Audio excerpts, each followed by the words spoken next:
রাসূল করিম সাল্লাল্লাহু আলাইহি ওয়াসাল্লাম যে রাষ্ট্র তৈরি করেছিলেন সেখানে অশান্তি ছিল না শান্তি ছিল? সেখানে কি দলীয়করণ ছিল, আত্মীয়করণ ছিল, চুরি ডাকাতি ছিল, জেনা ব্যভিচার ছিল? রাসূলুল্লাহ বলেছেন খায়রুল কুরুনে কারনি, সর্বশ্রেষ্ঠ যুগ আমার যুগ। ওইরকম আরেকটা যুগ আবারও হইতে পারে, পারে কিনা? পারে কিনা? আপনারা তো চান কিনা? কারা কারা চান দুহাত উঁচু করে দেখান তো। আলহামদুলিল্লাহ, হাত নামান, হাত নামান, হাত নামান, বসেন।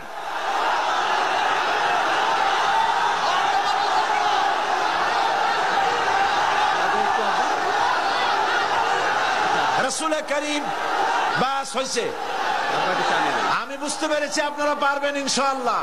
বলেন ইনশাআল্লাহ।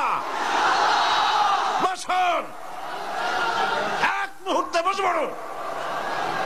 আমি